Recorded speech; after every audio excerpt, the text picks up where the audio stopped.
miarabantsika rehetra indray tompoko lasy tompoko vavy amin'ity atoandro ity tonga ato anatin'ny fandarana zara-hevitra indray tsika ny fandarana zara-hevitra izay raisana vahiny iresahana fiainam-pirenena hitondrana fa makafakana ny zava-misy eto amin'ny firenena amin'izao fotoana izao izay lazaina fa mafana tanteraka ny raharam-pirenena eto Madagasikara taorindreny etsika nataon'ny tanora nanomboka ny 20 volana septambra ireny ny takiny izay fanovana izay tafapetraka somatsara iny ireo mpikambana andrafitra ny governemanta ka vahiny mifandraiky amin'izay tondra ny faneho-kevitra sy famakafakana ato anatin'ny fandarana zara-hevitra no nasaintsika dia ny solombavam-bahoaka ny Madagasikara voafidy tao amin'ny distrikany Kialamafony Andriamatoa Petra Kotonyaina miarabanao tompoko. Miarabanao Andriamatoa mpanao gazety dia miaraba ny vahoaka manaraka mivantana izao fandarana Andriamatoa Petra Kotonyaina efa mataona zany nanao politika mivaova loko politika ihany koa matetika le olona arahana mitarika ny majorité présidentielle indray no nivon'ny anteny mera-pirenena zay ve le midika hoe tsy mijapy soavaly maty rehefa manao politika fa aleo manaraka azy io ihany solika aloha sy marina aloha ny miovaova zay aloha ray iaho dia mbola tsy lany tanana tokom-panjakana efa député aho naharitra efa maire de la ville ny Fianaratsoa fa tamin'ireo fotoana nahalany ana rehetra ireo dia sy mbola lany tamina tokom-panjakana aho zay aloha zany tsara zava iaho tsy dia olona karazana hoe mangatabady amin'ny agnarany ray fa angamba ny ampanantetena no ilazako matoa aho lany misalany amin'ireo zavatra be dia be reo dia angamba ny mba misy hevitra maharesy lahatr'olo zay ny zavatra azoko ambaraka ny hoe mivadibadika raha ohatra zao aho nanohana ny Andriamatoa Andry Rajoelina dia nisy hevitra mazava iaho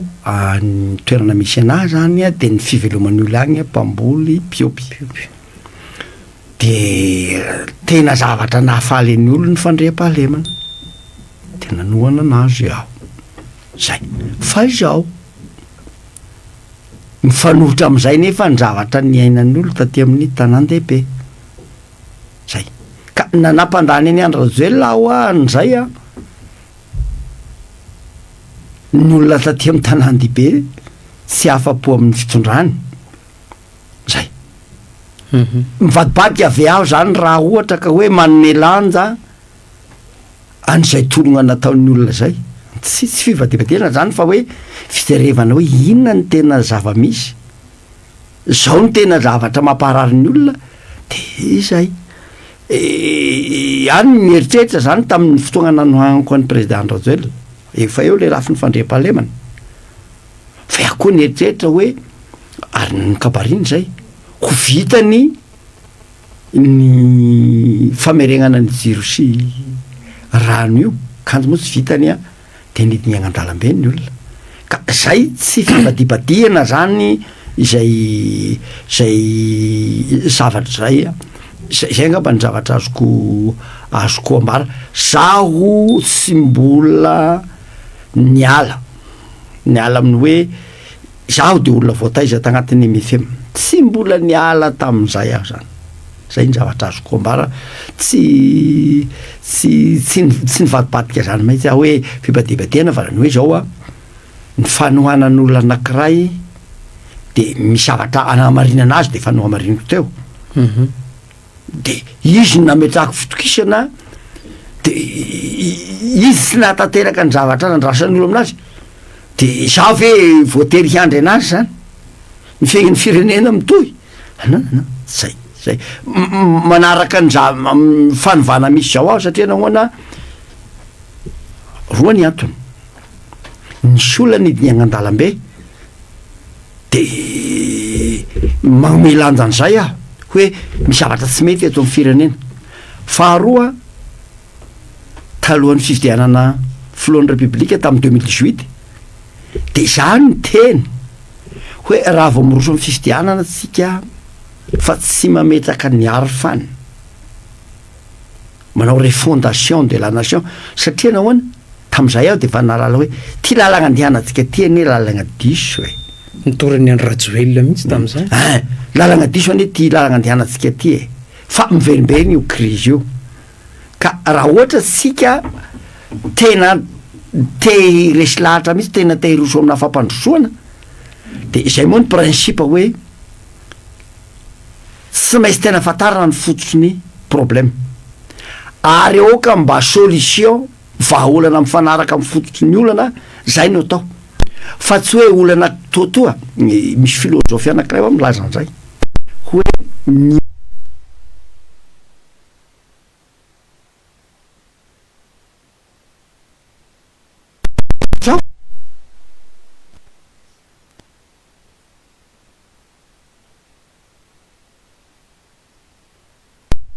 de raha tsy mahita ny solution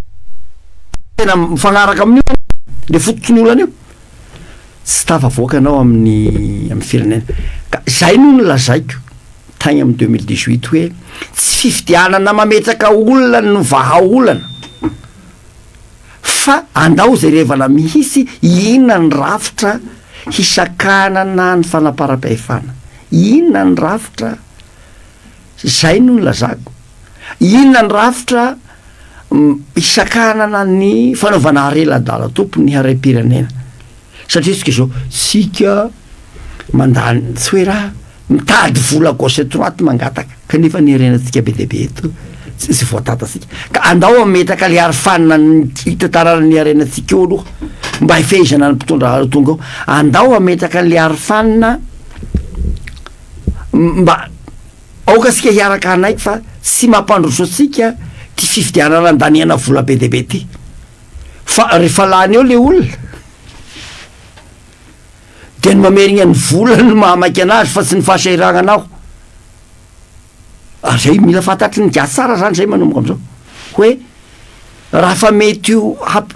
tambatambazin'olo amin'ny vola amin'ny zavatra zaraina ianao amin'ny fifidianana de tokony ho tadidinao a zato isan-jato teniko te sy mifahasahirana oane no ho voavaliny rehefa avy eo fa ny angalatra handroba hameregnany ny vola ary le vola ny mety tsy anazy akory de lasa fananany le olona manome vola anazy lasa présidana tsy fantako olona voafidigny fanagnan'le olona manome vola anazy de tsy mampandroso zany zay de zay no nylazaiko tamy 2018 de saorana n'Andriamanitra moa zany a nisy olona nasapa zany no amarin'ny tantara fa io ny zavatra nitranga ka zay sy fivadibadiana fa iaho nipetraka satria nahoana nga nieritreitra hoe asy nietritra ho diso ny hevitra fa zao ny zakany malagasy tika avolao de nipetraka da zay misy olo miteny satria ny olona hoe mety mba fitiavana marke ny fiainako za zany mbola kely de mpitarika mouvement ny 91 a leader ny mouvement 91 mihitsy parmi ny leader national tany Fianaratsoa ny 2002 tena soroko eto sy tonga tamy fitondrana Ravalomanana raha tsy nisy ny Fianaratsoa ary zay mba zavatra nampalahelo anahy tam'izay ny hoe nampalahelo ny olo satria gadra ny nananjo anahy gadra ary ampasahivoko Antananarivo zao tam'izay fotoana zay a bloqué Tamatavy tsy afaka niakatra teto ny carburant bloqué lasa nanaraka andratseraka zany Tamatavy Dego Mazenga Toliara azo fixé eto zany Antananarivo ty tsisy nininina eto zaho no mpitarika tany Fianaratsoa zaho de sao carburant tany Fianaratsoa raha namidiko oka mba ho fantatry ny malagasy ty ary ny tanora am'izao fa visy ny olo hanao nataoko tamy 2002 zay raha namidiko ny carburant tany Fianaratsoa satria aho ne tsy mananinina de anatina fotoana foy aho multimilliardaire fa zao ny toezay natao anatin'ny MFM hoe ny tanyrazana zava-dehibe ny firaisam-pirenena mila tafantatry ny eto Tananarivo zany na lefako taoko zay hahatongavany carburant eto Tananarivo hanavotana ny tia Tananarivo ty satria nahoana olona voatay zaho tagnatin'ny toko tsy ny vola ny tena lehibe taminahy fa ny hoe ny firaisam-pirenena tsy azo ekena ny fampisaraham-bazana ny malagasy na lefako taty ny carburant izany zavatra nisy tamin'ny mihina ma ny atony mba hitenenana zany le hoe le olona mety misarasara vetivety eo ka le olona mba zay refiany amin'ny zavatra lehibe ny raisiny teto amin'ny fiainan'ny firenena de zay ny mety mahasarotiny ny olo hoe nahalalana ny depitepety de olona mizoro olona sarotiny iaho hito anareo de mbola depitepety olona mizoro olona sarotiny faraky ny teneniko teo nyreo tsy nentina anaraka anany eto amin'ny 2018 tiave zany de amony tegna fotsiny agny nigadra ny aho vokatry ny fijoroako zay tamin'ny 2018 nigadra hery taona ary efa nlazaiko teo koa nigadra tamin'ny Ravalomanana ireo de fijoroana amin'ny hoe misy fantsiana tokony atao eto misy zavatra tokony tsy mety tokony atao eto fa zao fa zao faut mieux tard que jamais tsika moa zany nahatsapa ihany rehefa taty fara ary saorana an'ireo zandry zanaka zay ny zay nahatsapa fa misy zava-doza sy afahan'ny firenentsika te tena mandroso eto ka sy mainsy anaovana fantsiana inona ary le fanovanana atao am'izay eto amin'ny firenena efa azo io le fahefana izorana makany am'le fanovana vita ao anatin'ireo tokoana ve zay ina le fanovana eto aloha zao de manamafy fa tsy mainsy ataotsika ny fanovana ara-drafitra fanovana toesaina fa indrindrindra fanovana amina fomba fiasa fomba fijery mijery lavitra fa tsy ny hoe ny androany ihany sy ny sisa sy maintsy hovana ny avy eo hoe ny antony sy maintsy ny hanovana anazy sy ny hoe ina le contenu ina le fotoatin'ny fanovana miaraka manko reo zany fa mba tsara ihany tena ho fantatry ny olona le hoe fanahoana ny tsy maintsy hovana satria nahoana anisan'ny ray lehibe de zao ny rafitra misy am'izao fotoana zao io de rafitra nampahantra ny malagasy ary mbola hampahantra ny malagasy raha toizana balam-pandrena io zany io satria nahoana lalam-pandrenan'io de ny manome tombony ny olona mitondra ny olona manana fahefana sy ny firongony miaraka aminazy zay ny zavatra ny ainatsika ne zay ny zava-misy zany zay ary marina zay ka tsy maintsy hovana le io zany satria nahoana io rafitra io no nampahatra ny malagasy nanapotika ny fari-piainany malagasy satria nahoana rafitra miteraka fanapara-pahefana rafitra miteraka fanaovana harela-dala tompony hare-pirenena mba mendrika atsika ve zao harena be de be ny eto nahoana nefa atsika miamahantra ihany vokatra io rafitra io fa ny olona zay ao manodidina ny fitondram-panjakana ny akamakamany zay ny lasa manan-karena anatina fotoana fohy ary nefa tsy maty manota tsy azo atao ninonina lasa rafitra mampisika etranao trano zay ny zavatra misy fa ny anankiray tena lehibe ty io lalam-pandrenana io ny rafitra misy eto de rafitra manome lanja ny fanjakan'ny vola ka efa nlazaiko teo ihany indrindrandrindra amin'ny fifidianana ina ny vokatra an'izay lasa olona kisendrasendra tsy ny eritreritra hitondra akory no lasa mitondra tsy ny eritreritra izy fa hoe misy opportunité ty misy afahako miditra ty hampandianako ny aferako satria vola no kritera ifitianan'ny olona iaho manam-bola mety olan'izao aho mety olan'izao aho fa tsy hoe hevitra de io ny gasy sy le olona manan-kevitra no vidiny sy le olona tena ny safidy tena hanao politika tena hamaly ny zavatra manahiragna anazy maharitra ny vidiny fa zay olo mizara vary be deaibe olo mizara toka be deaibe mandany vola be deaibe eo no eo fa zao rehefa lany izy ariana eo ianao fa ny fomba hameregnany any volany no ataony ka zany de fahalemeny rafitra misy a satria sy mamela ny olo tena mba nieritreritra ho lasa mpitondra ny olo no manina ho lasa mpitondra fa olona kisendrasendra eto amitsika tsisy fianaranao filoam-pirenena aloha nana zava-dehibe ny fisiana ny toko politika tena mitaiza mamola volan'ny olona mitaiza n'olo tetany razana mampianatra n'olo manao analizy mampianatra ny olo mba haka ny fiaignan'ny Kristy ino moa ny fiaignan'ny Kristy miasa sy misy takalony zay na ay moa nisy fiasan'olo amin'ny Kristy ia fa zao mba mianatra an'izay hoe hanao politika aho de hanompo ko mpianatra Kristy handany andro sisy takalony ny takalony de hoe faly aho rehefa mandroso ny mparay tanindrazana aminahy faly aho rehefa lasa lavitra i Madagasikara zay ene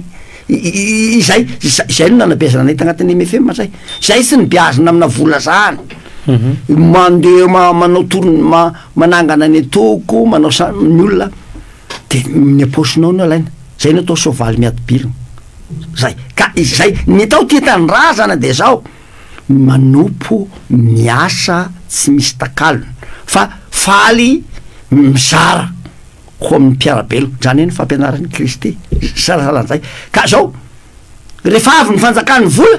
rava zay fa misy olo sy ny manina ninina fa zao manan-karena izy de lany izy androany ka io anisan'ny zavatra nanapotika ny firenentsika ka ny rafitra tsika zany manome lanjany io a de sy mety fa zay a reo zany anisany ataoko hoe zavatra lehibe fa ny fehiny zany de zao ny hoe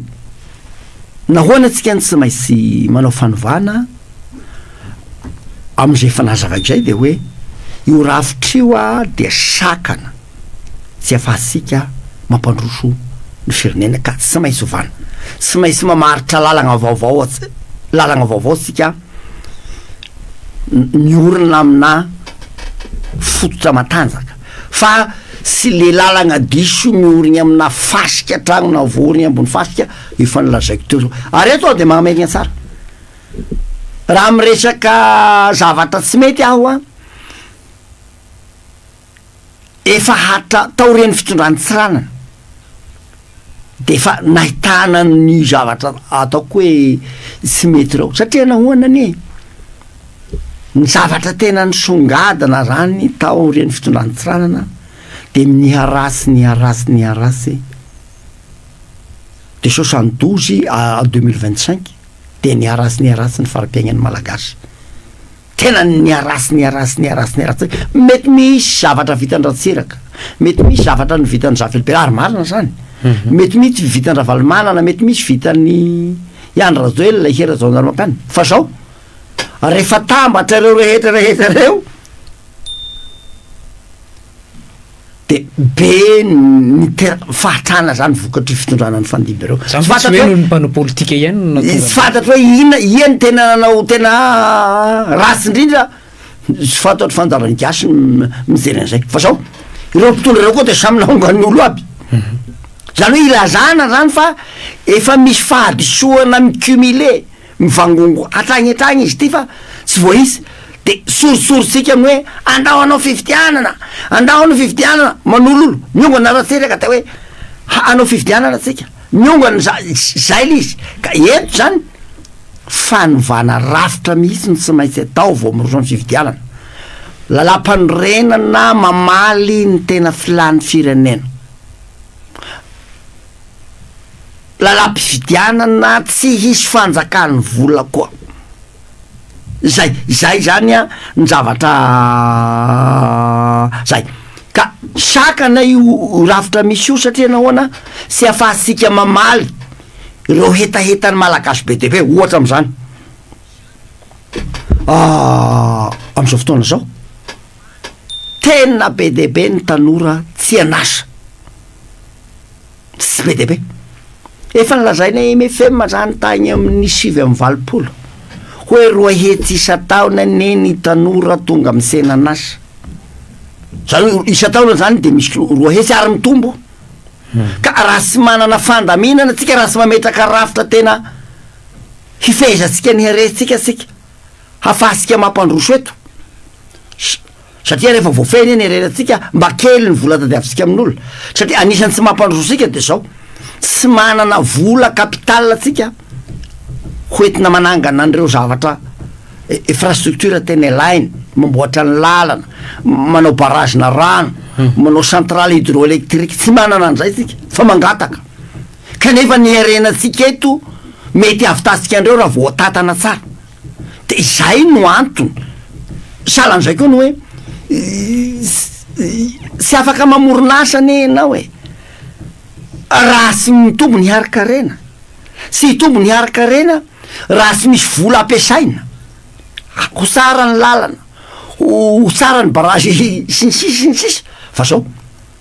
zay anisany ataonay hoe zava-dehibe zany zay hoe tsy afaka mampandroso atsika io rafitra io fa lasa sakana ohatra anakiray le hoe ny ahoana ny fomba hihetrehana nyty problema ny tanora tsy mananasa te 5 sy 7 hetsy isa-taona izy zany zao zay ny antony hoe tsy maintsy anyvatsika n'io rafitra io a mba farafaratsiny a mba voafeny harenana agnatsika eto a de azo ato koa rehefa voafentsika tsara io na agny an-dranomasina na agny ambany tany na ambony tany a de zao be de be ny zavatra ho vita de mivokatsy zay rehefa mandroso ny toe-karena de miteraka asa be de be zany zay ary zay no hetrehana ny problema ny jeune eo ny ataoko hoe zavatra iray a hantany anao rehefa avy eo aleo andao tanio mahakasika any amin'ny anteny miram-pirenena tiako hidirana manaraka rehefa eo tsika anohy ny resaka fanovana sy ny politika ny Petrakotiny aina teo ihany a fa ny omaly manokana de niteraka resabe tamin'ny fifidianan'ireo mpikamba nandravitra ny bromahatry ny anteny miram-pirenena hoe nisy vola tao toy ny fomba ratsy ny solomavim-bahoaka rehefa misy ny fifidiananao amin'ny anteny miram-pirenena solomavim-bahoaka ianao tena nisy marina ve zay fifidianana zay hoe mena vola ny solomavim-bahoaka hifidy ireo mpikamba nandravitra ny bromahatry ny anteny miram-pirenena ia aloha afaka milaza eto ireo olona lany fidianareo tsy manam-bola ary mety misy manam-bola noho ireo fa tsy lany zay candidat fa tsy lany zay loha azoko lazaina satria tena misy manam-bola noho ireo olona lanyreo tsy hitako kosa hoe izy moa ny tena mba olona mpandraharaha am'ireo fa député sotra ny akamaroan'ireo fa tena nisy teo ny misy ola hafa mety ny latsaka za mety mpandraharaha manam-bola ko nahoana tsireo lany digna zay zany fomba midingana misy atsika zao de misy fomba agnaratsiana misy fomba anaovana an'izao a fa ny tena marina de hoe ny député a de mivondrona ny majorité présidentielle zay anisan'ny mpitarika aho zany mivondrona ny plateforme miaro an'izao fitondrana zao miaro an'izao dingana hirosotsika amin'ny tena fanovana zao zao ane ny tena lehibe de ny fanovana tsy de olona loatra ny tena resahana am'izao fa fanovana fa ny colonel Mikael sy ireo miaraka aminazy a de olo apiany izy satria izy mpitantana pitarika amin'ny handianany fanovana ary eto aza ny tena marina de zao tsy de mitombona loatra le hoe mivadika satria tsy fanohanana olona ny eto ane fa fanohanana principe hanovana ny firenena fa rehefa avy eo ny rehetrarehetra ne de afaka mifaninana e rehefa mipetraka eo ny règle de jeu donc zany diso mihitsy le zavatra tenenin'ny olo raha miresaka hoe manampy ny manohana ny colonel Mikel sy namany eto tsy de le fanohanana araky ny mahazatra fa le hoe zava-dehibe amin'ny hoavin'ny firenena le firosoana amin'ny hoe fanovana de mitarika an'izay izy ary isaorana anazy zany misy an'izay ka tsy marina io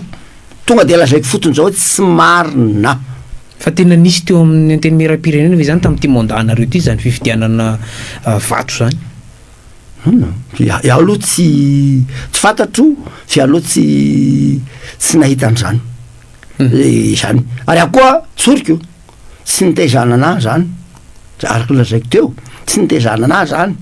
nitezana anahy tanyrazana nitezana anahy foto-kevitra nitezana anahy de hoe nihevitra mahasara fa tsy nivola zay no nitezana anahy ary zay ny ampitaiko amin'ny tanora zenjedareo hoe raha eritreritra handray indraikitra amin'ny fitantanany firenena de zao aoka sy voasarika amina zavatra androany ora firevezen'olo vola salasala am'izao tsy mahalasa lavitra zany zay angamba ny zavatra azoko ambara tamin'ny raharaha prime ministre lehiben'ny gouvernemanta ihany koa niteraka devitra teo aminareo solombavam-bahoaka iny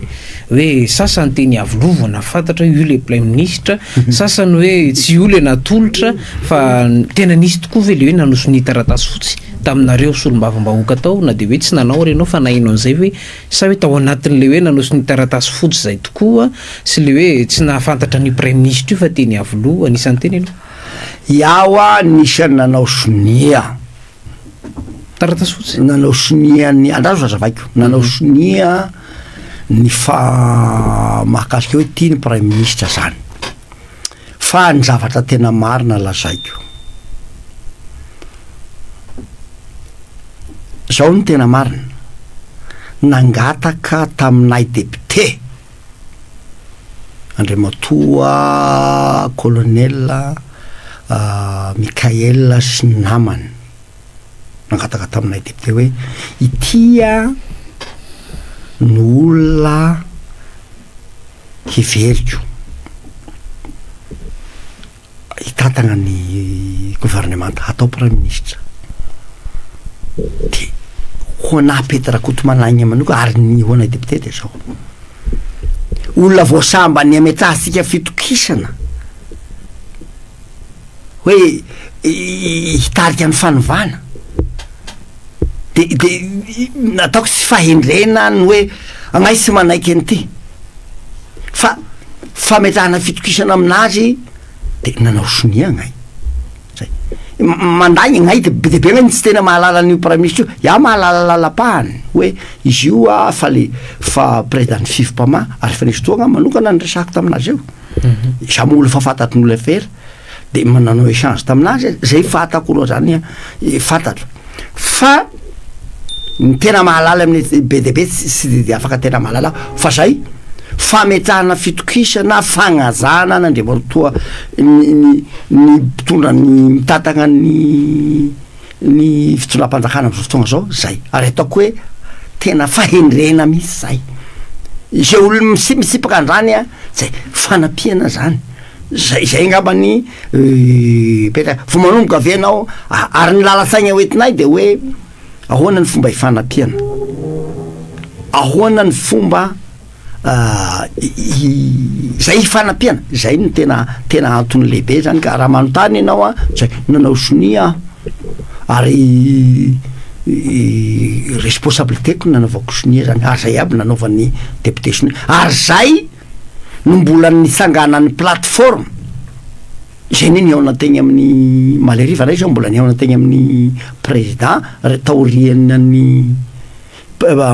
tegny avoloa tamin'ireo mpitatagna zany zay tarin'ny colonel reo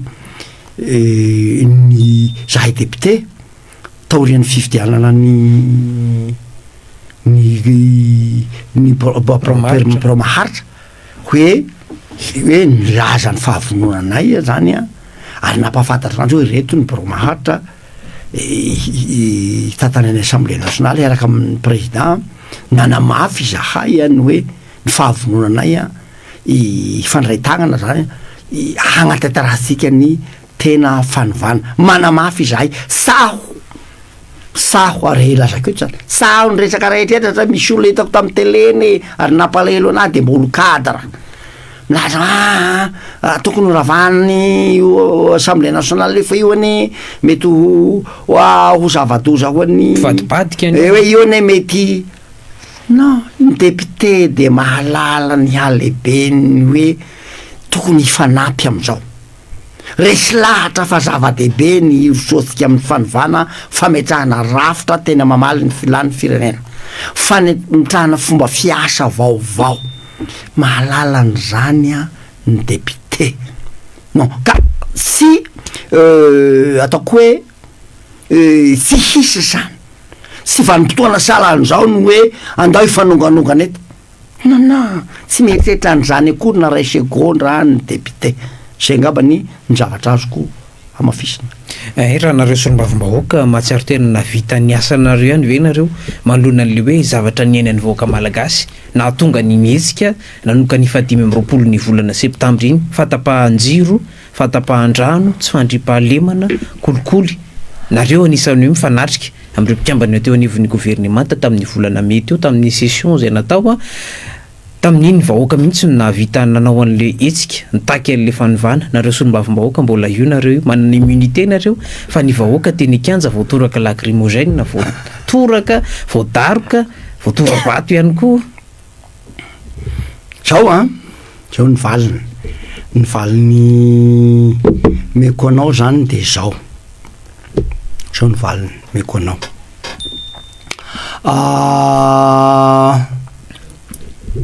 raha nanoana ny Andrajoelina mandainga zay ny laza misy zavatra anisan'ny zavatra lehibe no nanohanako anazy araka ny lazaiko teo de ny hoe iodingana efa vita amin'ny fandriam-pahalemana io fa misy zavatra be dehibe koa nanaovanay propagande nanohanana anazy agnatin'izay ny hoe fireglena ny problema na jero problema ny problema na rano hanaovana barazy hanaovana an'izao PDB zay nrazan'izay agnay tamin'ny propagande rehefa tonga amin'ny assemblée nationale koa ny gouvernemanta samy miteny an'izany aby ny député hoe tokony amboarina ny lalagna reny RN42 tokony ho reglena ny rano tokony ho reglena ny ziro zay nga afaka manominda anazy sy afaka manominda anazy ka ny filazana zay nanao ny asanay zay milaza fa tsy nilazan'izay ny député tsy fitiavana député fa tena nilaza an'izay na ina nareo député tao anatiny tokony fanjakana nilaza an'izay satria nahoana ireo ane mba mahasoa anazy ane misy zavatra vita agny amin'ny tany misy anazy satria teo vidin'olo koa i magnanaraka zay ka diso mihitsy le filazana hoe salanao le député zany tenjery fotsiny tsy marina zay laviko tena laviko fa miteny re député reo satria ve ny olona ny vidiko satria ve ny olona mpividiko tsy lany sy manatateraka ny asany de satria zany manaraka ny hevitry ny olona hoe tsy vita ny zavatra nataony de fivadiana ve zay non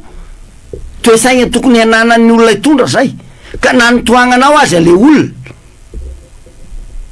rehefa mizoro ny olona hoe sy arakaraky ny zavatra nampanantenana any ty de magnaraka ny vahoaka izy non normal zany fa ny olona mety mikiry biby hoe efa hita hoe misy problema ty nefa de mbola mikiry biby zay ngamba ny taokony tsy mety any zay mba agniseko ny olo zany zay hoe diso ny filazan'ny olona hoe mivadibadiky misy zavatra mihita mitombona io izoroan'ny olona de anao ve zany ny olona voavidy de sy anaraka an'izay ny tsy fanarahana an'izay ny fahadisoana zay ngamba ny zavatra azo kombana anisan'ny nitsikeran'ny olona anao ny kabary nataonao tamin'ny volana aogositra 13 sy 14 Anisan'ny ray fitenenana ianao nampafantatra ny vovonana ipara Union Pro Andry Rajoelina teny amin'ny CCI Vato mahakasika an'le hoe fa mandry fahalemana zany faritany Fianaratsoa zany. Mandry fahalemana tokoa hoe Fianaratsoa. Vita ve le lalam-pirenena faharoa amby efapolo? Mandry fahalemana aloha fa Fianaratsoa. Zay marina. Ny zavatra marina ne tsy azo laviny.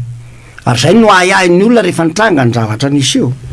Ary manaovana anso amin'ny fitondram-panjakana, ny gouvernemanta, ny ministre ny défense, le ben'ny gendarme, ny ben'ny polisy. Aoka ny zavatra efa vita, zay efa tsara de ho amafisika. Raha miresaka fandriam-pahalemana sika. Zay marina zay. Marina zay, marina zay ka. Zay. Ino ma le fanontaniana? RN42. Tsy vita. Tsy RN42 vita zany. Fa ny RN42 dia eo am-panombohana zany. Ary tsy ho vita amin'ny taona ty aby. Zay ny zavatra azoko lazaina fa angambany agny amin'ny 2026 agny satria efa nisy ny eritreretina zany hoe ho tohizana le asa zany hoe izao ny antata amin'ny taona tya de satria le izy amboarina tena amboarina ho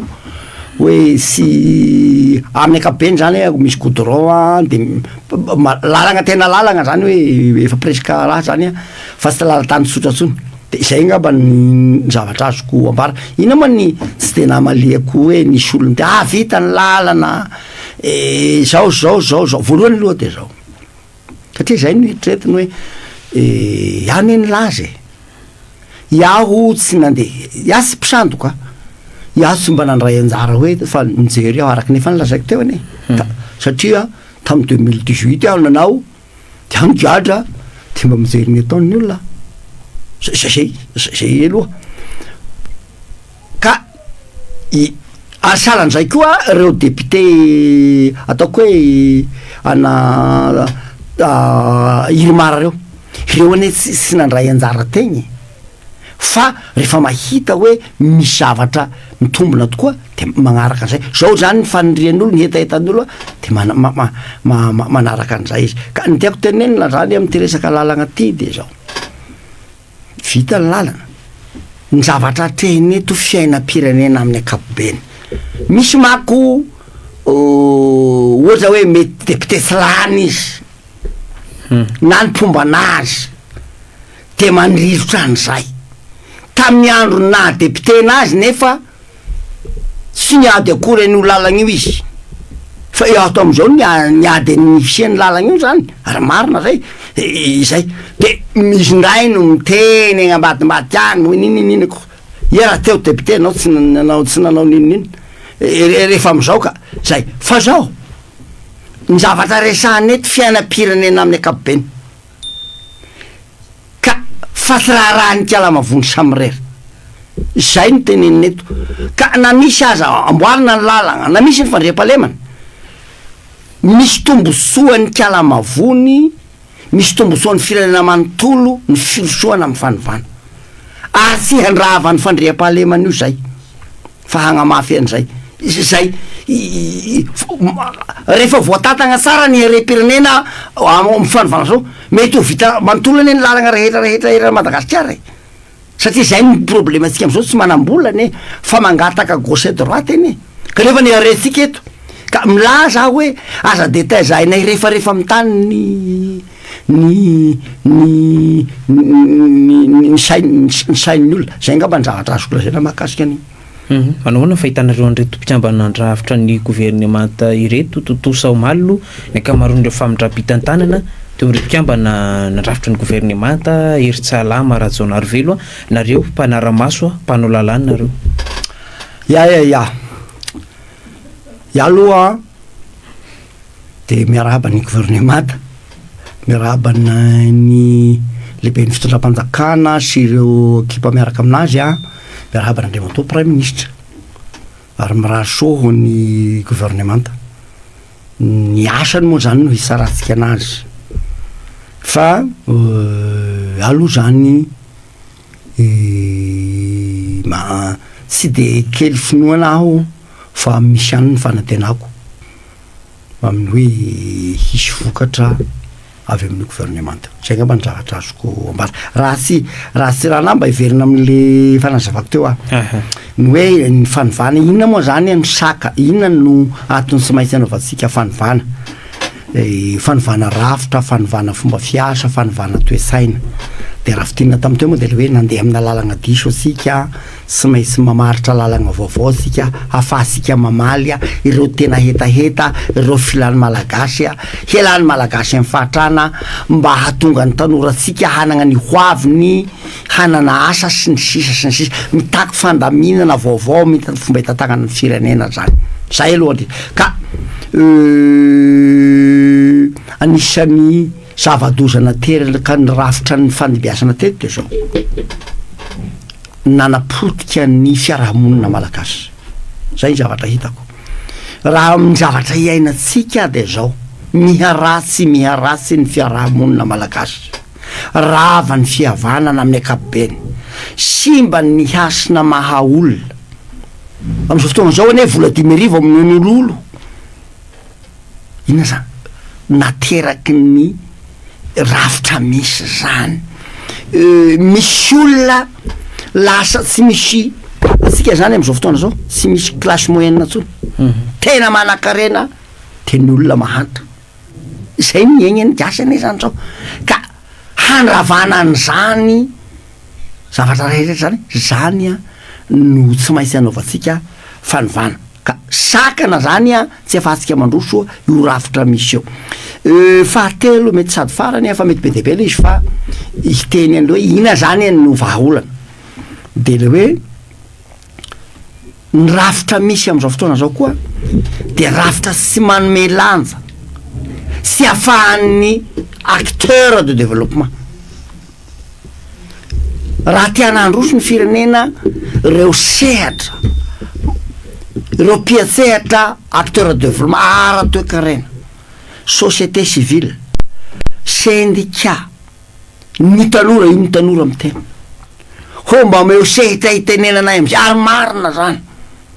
tokony ho tafiditra anatin'ny lalam-panorenana ny hanomezana sehatra ny hotavarina lalam-panorenana hoe mba hitondrany ny hevitra amin'ny fanapaha-kevitra hitantanana ny firenena ty ny vehivavy izany zavatra lehibe de lehibe ka sakana zany nahoana hoe lasa ny olo hiarany fiaignany zavatra ataony mpitondra fotsiny ny reo acteur reo fa sy meny lalam-panorenana sehatra voary hoe zay ohatra misy problème amin'ny ministère misy hoe syndicat-ny mpampianatra zao fa sisy lalàna tena mazava tena mahavoaro anazy zay raha ohatra zao manao grève ny syndicat ny amin'ny secteur stratégique financiany satria nahoana vo manao grève vetivety reo zany de hoe atahorana hoe asy mihitsy ny volam-panjakana noho ny tsy fidirany volam-panjakana fa sy ny hoe marigny ny zavatra teneniny zavatra salasalany zany ka sakana zany le rafitra misy sy ahafahany sy miteraka rispo sy miteraka motivation ho an'ny olona manana anjara toerana amin'ny fampandrosoana de ny acteur de développement de izany anisany tsy mapety anio ataoko hoe io lalam-panorenana io ny inona zany no tena fanovana sy maintsy ataosika ny amony ny tiako ny fanovana de hoe arifanina hifehezana ny mpitondra arifanina hametrahana mpitondra voafidy mba tena heritreritra hamaly ny zavatra ny vidianany olo anazy fa tsy olo mieritreritra hoe rehefa lany de hanakarena zay ka zay inona zany zay ny voalohany zany ny everinay hoa arifanina zany hisakanana an'ireo zavatra tsy mety rehetrereo hoe rafitra tsy mety reo tsy nampandroseo de anisany manana anjara toerana lehibe de am'izay io fanazay teo de le hoe tokony alevitsika ataosika veloma ny fanjakany vola amin'ny raha fitatagnana ny firenena indrindra amin'ny fifidianana zay tsy voatery manam-bola ny olo de tokony vidina fa rehefa manana hevitra tsy asiana caution zany rehefa manana programa mazava tsara satria ne rehefa lany eo anie volam-panjakana ro agnatentenena an'iny fa tsy ny volany zay mahadiso ny zavatra ataon'ny olona satria zay a zavatra anankiray every koa tena lehibe tokony alevina io fa zao anisan'ny zavatra lehibe koa tokony arifanina tokony apetratsika de hoe ahoana ny ametrahasika mpitondra hovidiny mba sy mpitondra mandengandenga koa mba mpagnategna zavatra tsy azo tanterahana mba mpitondra hitagna ny teny nomeny de misy arifanina zany hoe hevitra rosiko zany zay hoe azo etreretina hoe ampanaovina angazoma eo amin'ny HCC na tsy fantatro na amin'ny tribunal administratif am'ireo zavatra nylazain'ireo izy fa misy ane olona manao propagandy zavatra fantatra fa tsy ho tanteraka fa de mamitaka ny olona fotsiny ka zany anisany ataoko hoe leo fampanantenana n'iny ny olona ka ahoana nisiana arifanina mba tsy hatongany hoe mba zavatra azo tanterahana réalisable fa tsy hoe ahoana ny fomba hamitana ny olona fotsiny zany a zavatra ray lehibe ny zavatra ray faharoa de zay ny hoe raha misy zavatra iray tena lehibe adiniko tam'le teo zany le hoe ahoana ny anagnatsika olona tena hanompo efa nilazaina teo ihany rehefa tonga ao amin'ny fitondrana izy izay aloha manana anjara-toerana am'izay aloha ny fampianarana sy fanabeazana ahoana ny fomba ny lafitry ny fampianarana ny programma mpampianarana mba hanagnatsika olona mieritreritra tanindrazana mba hanagnatsika olona mana mieritreritra soim-bonana fa ahoana koa satria ny olona hitondra de tokony homanina ny anaovantsika réforme ny antoko politika mba tsy olona ataoko hoe manararaotra ny fahatrany gasy fotsiny satria manam-bola no lasa mpitondra fa mba olona voaomana ny eritreritra zao a voadinika iny manam-pahaizana fa ny zavatra ny hoeritreretiny olo hataony zay ihany no anagnany tena anagnany fahombiazana fa raha ohatra hoe olona tena fandraharahana filam-bola ny tena zavatra tena nataony tamin'ny amin'ny fiaignany ho lasa vetivety ho lasa mpitondra izy de mandiny ihany atsika rehetrrehetra fa ny tena zava-dehibe de hoe manina ny olo hitondra tsy misy mety ny hoe olona volany mahalany anazy kisendrasendra fotsiny tsy mety zany nanapotika ny firenetsika zany ary zay anisan'ny zavatra ray lehibe tamy tantaran'ny firenena de hoe tsy de tena mbola nisy olona ny vidina teto tena ny safidy hanao politika nilatsaka teto andriamandaty tsy lany nilatsaka teto manandafy zany tsy lany nilatsaka teto mondazaona zany tsy lany nefa raha ny tantaran'ny firenena olona ny tena nisan'ny safidy hanao politika aloha ka izay ny olo agny velarany mandroso ny azy ny olo voataiza tanatina parti politika voomana misy ekipa efa près zay no lasa mitondra firenena ka salasala am'izay zany a ny zavatra tena apetraka amin'io ny zavatra faharoa lehibe de zao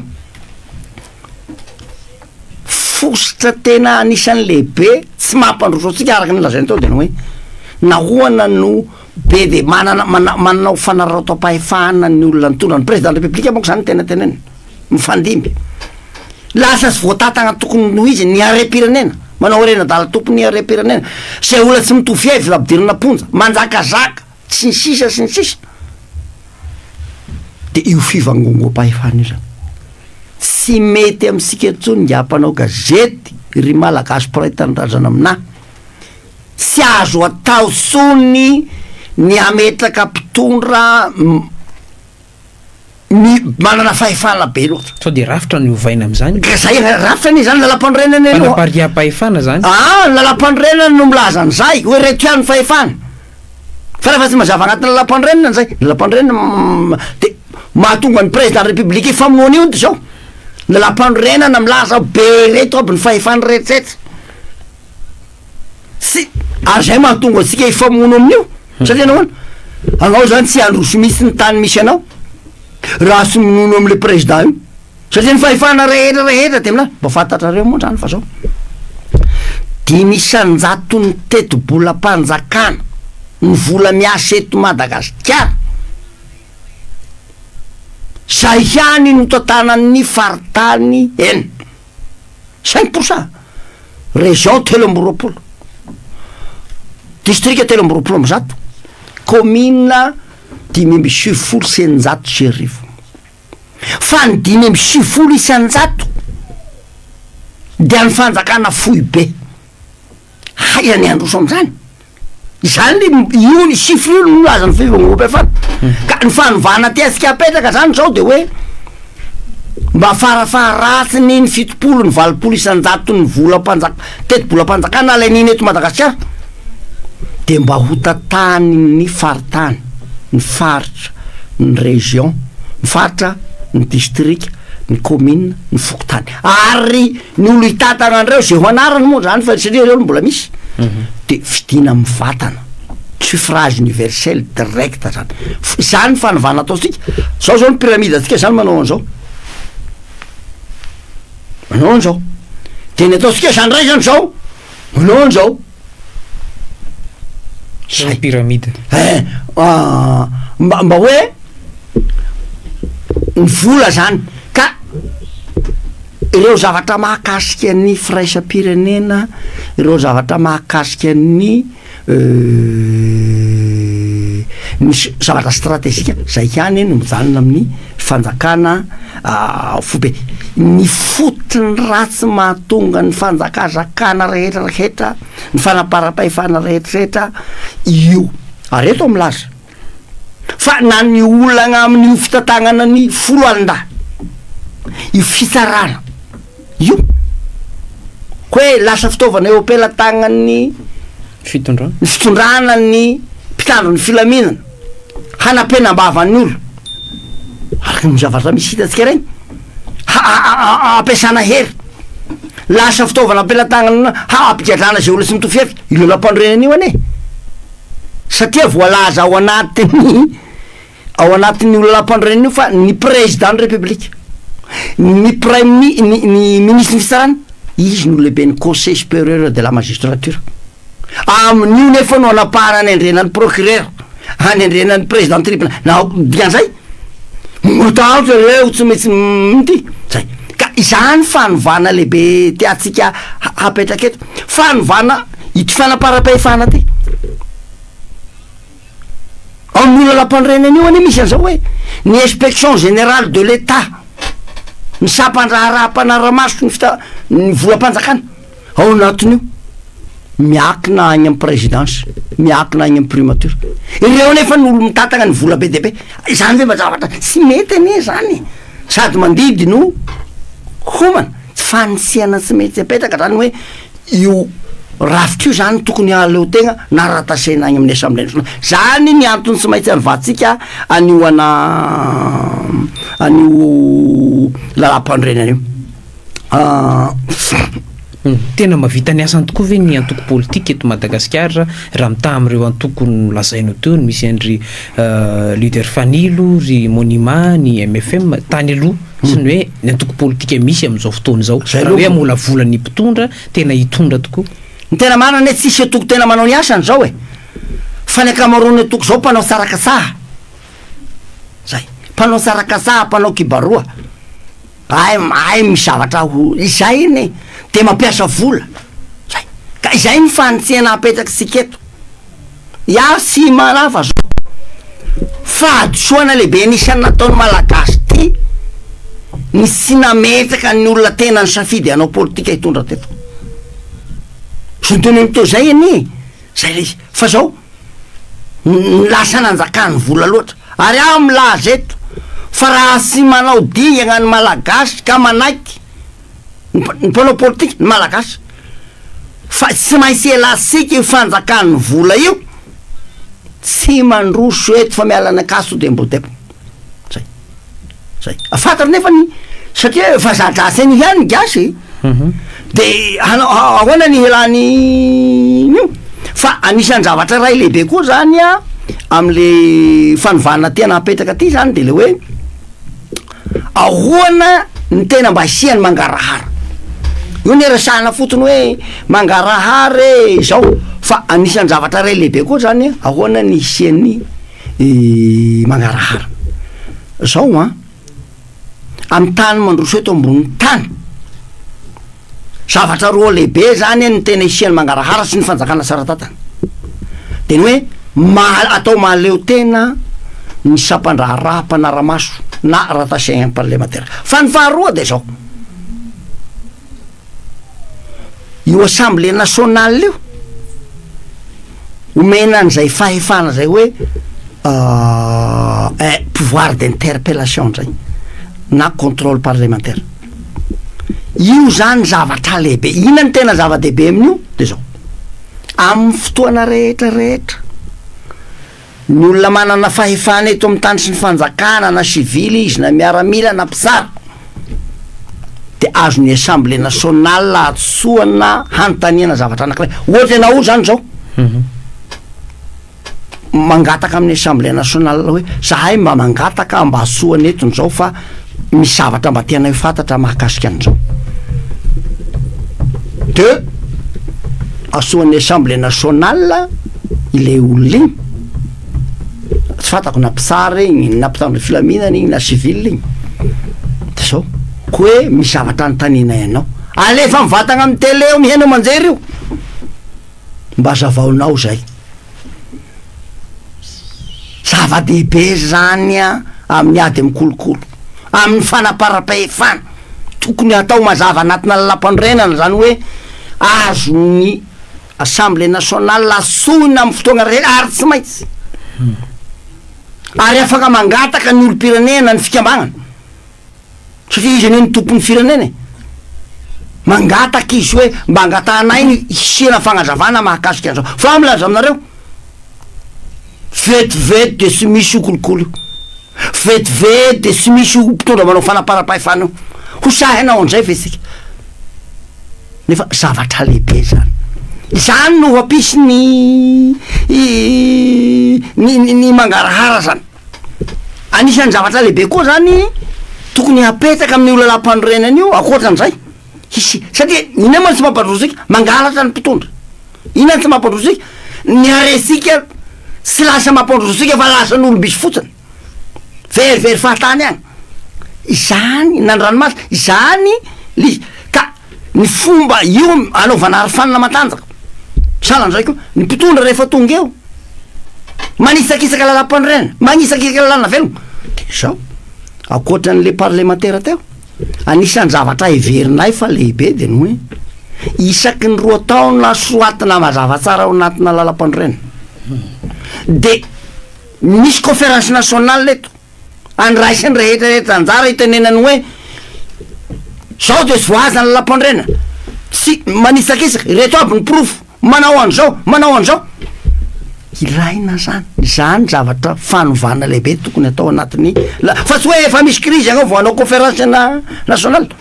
ino moa ty haingo diso ny arivo mety après la mort fa tsy maintsy atao moa izy am'izao satria zay aloha ny zavatra misy ny zavatra manarakaraka zany a ary anakaiky ny farany de ny hoe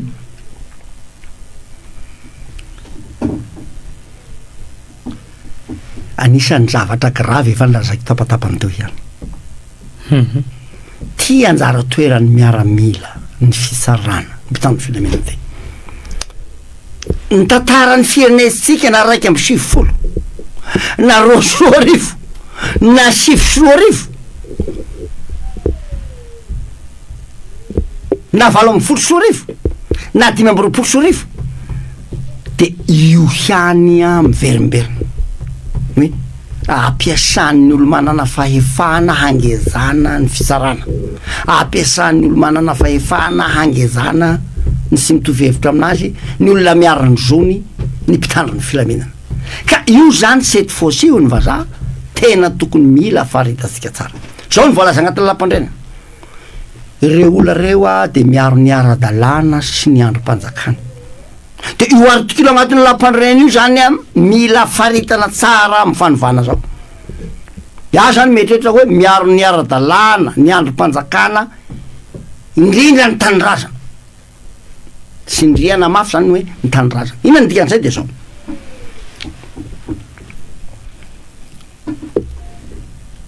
ny olona manana fahefana zany ary atao mazava tsara ny ndraikitry ny mpitandro rehefa manisakisaka izy manao zavatra tsy mety izy de tokony hoarovany lampandrenany hoe ny mpitandro ny filaminana de mampitandrina mandray andraikitra miteny anazy ty zavatra ataonao ty ane hampidik'izy ny firenena ka anainy miaro ny tanindrazana rehefa misy ane zany zay raha mbola mitony zavatra ataony de mandray ndraikitra salany drangana ataony kapisaty io ka io tsy agnatin'ny lampandrenana fa zany hoe hitandroko azo ny vozony izy de nerapara izy de nataony fa tokony hazava tsara agnatin'ny lalam-pandrenana zay manomboka am'izao mba tsy ila zany moa manao coup d'état manao an'izao fa zao rehefa hita zany hoe en danger zany le firenena mety hiteraka ady an-tragno be de be ny olo maty satria mivoatifitra voan'izao de tokony mazava tsara ny tanindrazana zany ny tena zava-dehibe fa mba tsy hoe fiarovana sangan'olo fanompoana olo io artikla io ka marina fa isiana adi-hevitra be io fa zay no mba manokatra adi-hevitra gnay manomboka am'izao am'izao andinihatsika ny hoe ina ny fanovana tiana hapetraka ny farany angambany a raha ohatra anao mba ataoko farany ty de mety raha ohatra anao mbola misy ahatra anontany anaty zay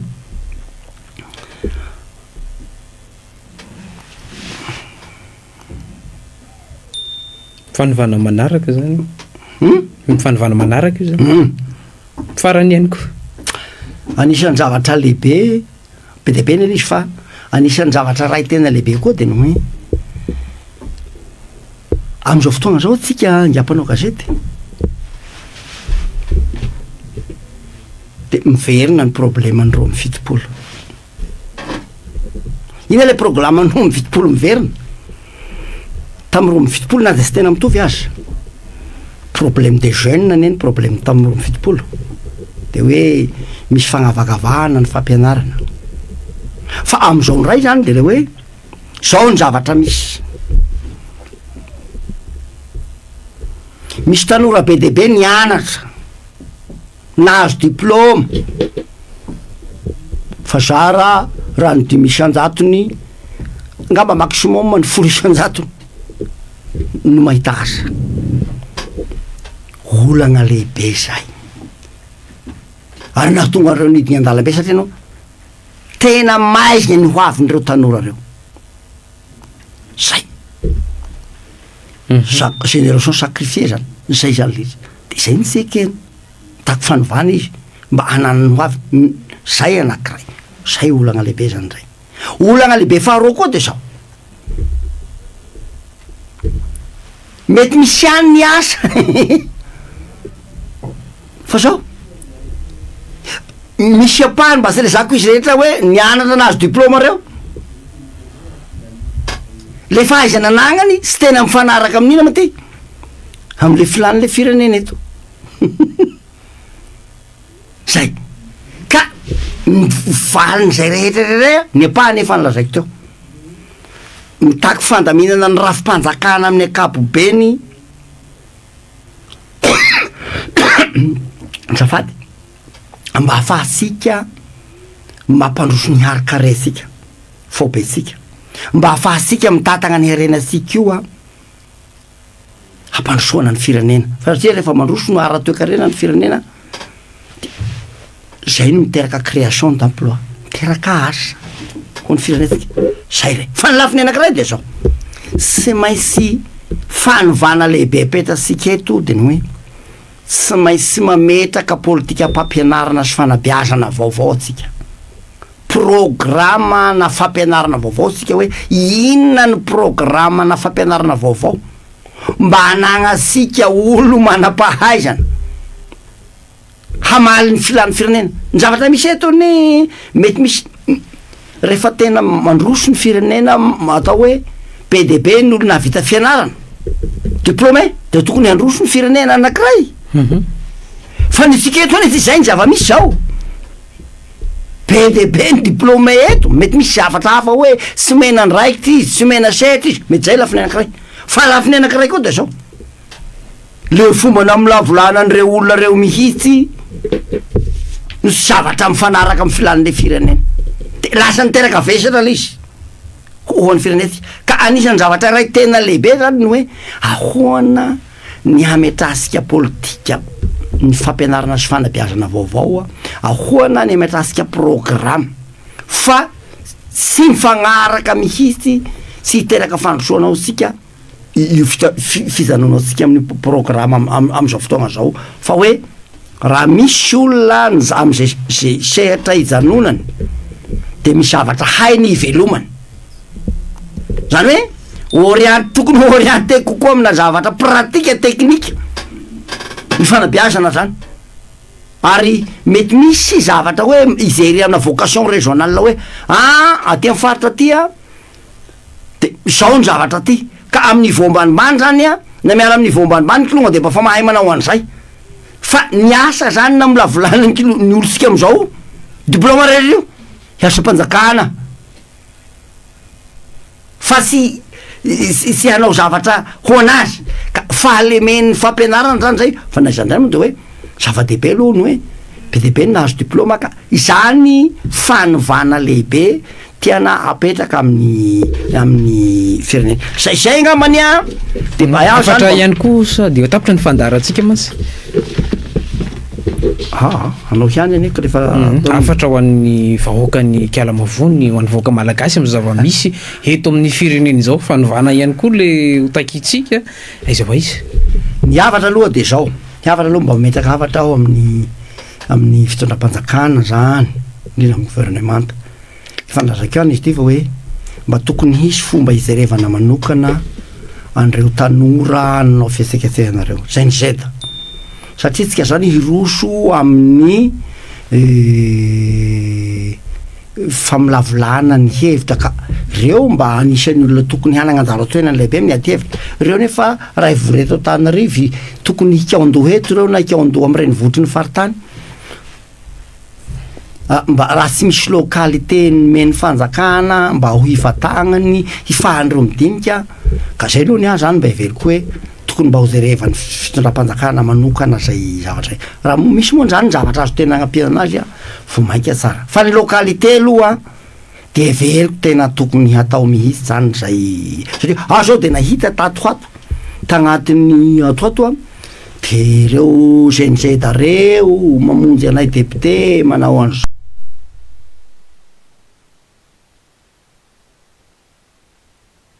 tokony jerevany fitondram-panjakana zany zay ary izy koa satria raha voazeritsika zany zay de zao olo tsy afaka tena hipetraka maharitra handinika ny zavatra hodininy reo satria ireo mila mikaondoha zany ny havatra tena farany moa zany de ny hoe aoka hajanona zany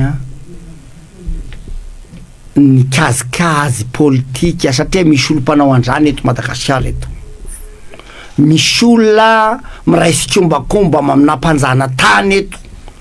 mbola te hanao zay hipetrahany Madagasikara am'izao zavatra tsy mety zao zany de mandangandainga hoe tsy laina ny fanovana rafitra sy laina ny zao fa andaosika iroso amin'ny fifidianana ametraka ny olona de rehefa tonga eo zay mba tsy azo ekena tsony zany zay tsy ekena tsony zany zay pratika zay matoa miha mahantra ny malagasy matoa miaratsy ny fari-piaignany potika matoa rava ny fiarahamonina malagasy matoa lasa tsy misy moralité tsony olo vola 10,000 amin'olo ilazana zay fa misy zavatra tokony hahitsika eto zay ka oka mba tena le fanitsihana no hatao minany dikany fanitsihana apetraka ny arifanina rehetrarehetra ifaizana ny olona apetraka ny arifanina rehetrarehetra mba sy ho fanjakany vola ny fividianana tao eto apetraka ny arifanina rehetrarehetra mba ho voatatagnaraka ny tokony izy ny are-pirenena sy ny sisa apetaka ny arifanina mba tsy hisy ny tsy maty manoto, apetaka ny arifanina mba hanana resi-po ny olo ny acteur de développement amin'ny fiaignan'ny firenena ty sy ny sisa aoka sika anaiky fa be debe ny zavatra tsy maintsy hahisy eto a ka na 2 taogna zay vita na ho 3 taogna aza de oka ho vitainareo zay vao miroso amin'ny fividianana isaky nambaratongany ary ny fividianana ataosika de fividianana avy agny ambany ny fokotany vidina amin'ny vatagna zay vao miakatra mena ny aty ambony ray ro atao farany ary fidina amina suffrage universel direct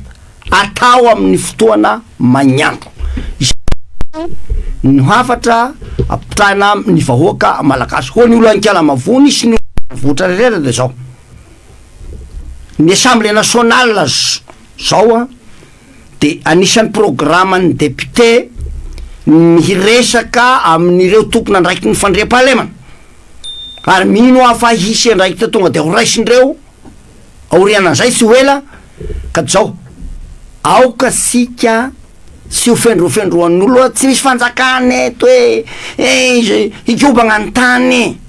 zay matoko fa ity fitondram-panjakana ty de hanao zava-dehibe ny toizan'ny fandria-pahalemana am'izay tany efa milamina ary hilaminany tsy mbola milamina ka matokisagnareo ankala mavony agny a matokisagnareo ambany votra rehetra agny a zay revo zay tena mpanao zaho a